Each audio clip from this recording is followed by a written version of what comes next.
Indonesia is one of the most fast developing countries in Southeast Asia and needs a lot of energy, first of all, because you cannot imagine the development of economy without development of energy. We know, and you know definitely better than me, that it's still a huge deficit of energy facilities in Indonesia. Now it's a very big question for the government of Indonesia, for the people of Indonesia, what should be the right source of such energy.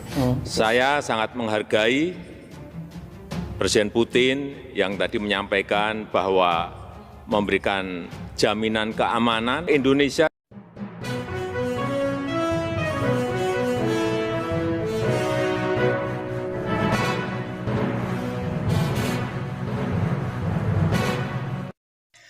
Jokowi bertemu Putin, ini 5 janji Presiden Rusia ke Indonesia dan dunia. Bahwa isu perdamaian dan kemanusiaan selalu menjadi prioritas politik luar negeri Indonesia. Вот наши солдаты и офицеры, ополченцы Донбасса героически выполняют свой долг. Все поставленные задачи, как я уже сказал, будут решены. Но что бы хотел сейчас отметить и сказать, говорил уже об этом в самом начале. These are big technology companies, and what's important to Australia, I think, is that we set the rules that are right for our people.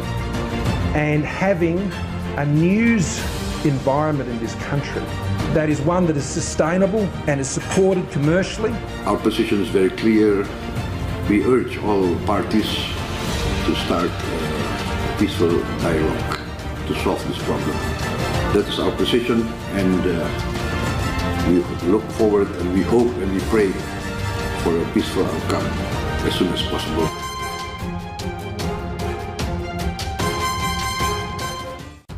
Presiden Rusia Vladimir Putin menjanjikan 5 hal kepada Indonesia dan dunia setelah pertemuan dengan Presiden RI Joko Widodo.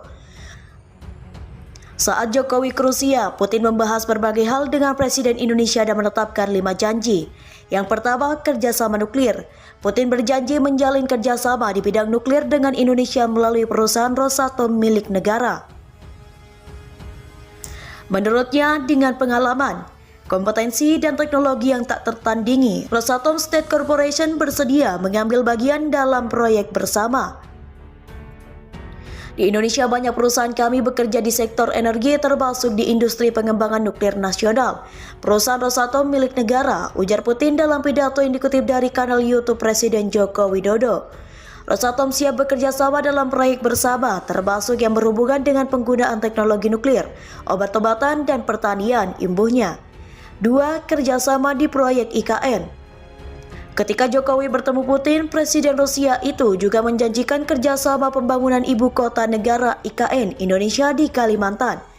Putin lalu menawarkan Jokowi menggandeng Russian Railways dalam proyek besar pemindahan ibu kota negara tersebut.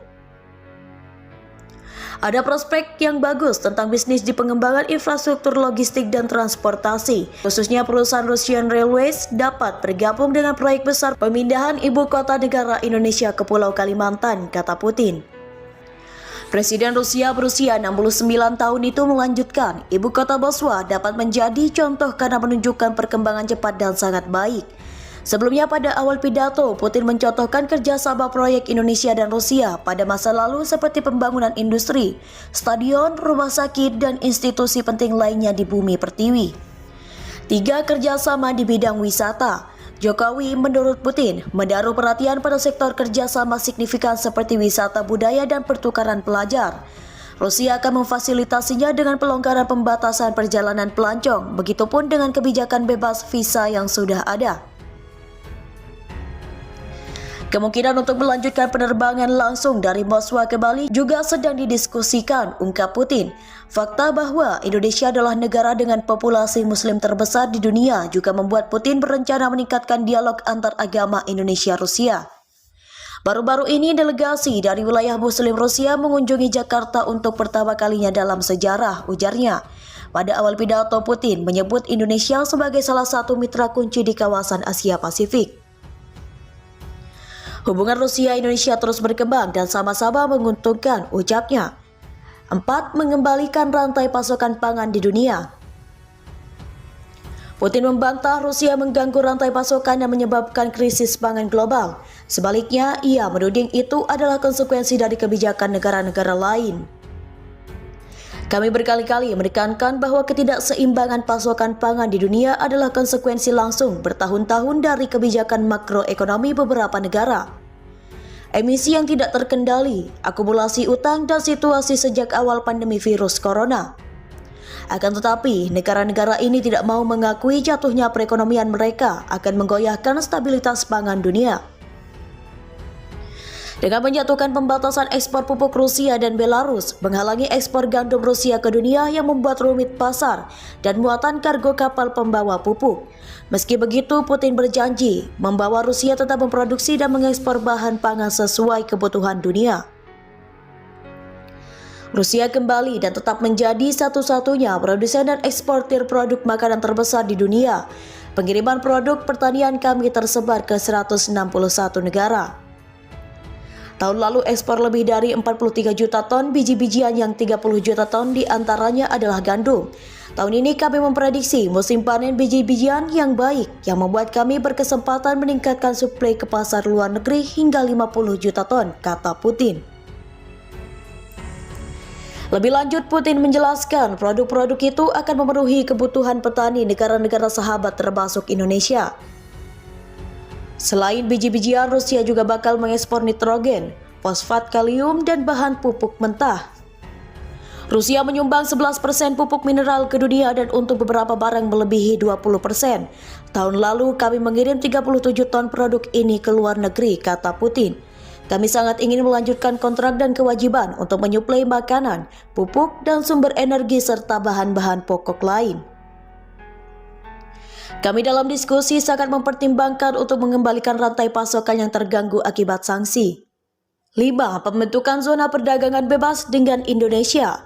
Putin pada awal pidato menyinggung Rusia yang membantu Indonesia dalam pembentukan negara dan memperkuat posisi di dunia saat masih menjadi republik muda.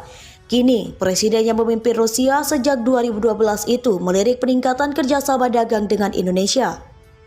Perhatian utama jatuh pada kerjasama dagang dan ekonomi yang memperlihatkan dinamika bagus pada 2021.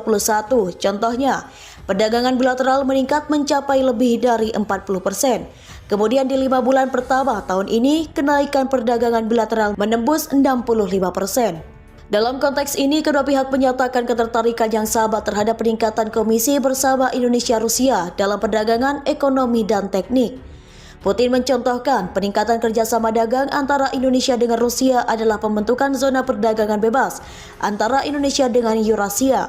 Saya berharap negosiasi dapat digelar pada akhir tahun ini di bawah draft persetujuan yang relevan dan akan efektif, terangnya dalam pidato setelah Jokowi bertemu Putin di Rusia.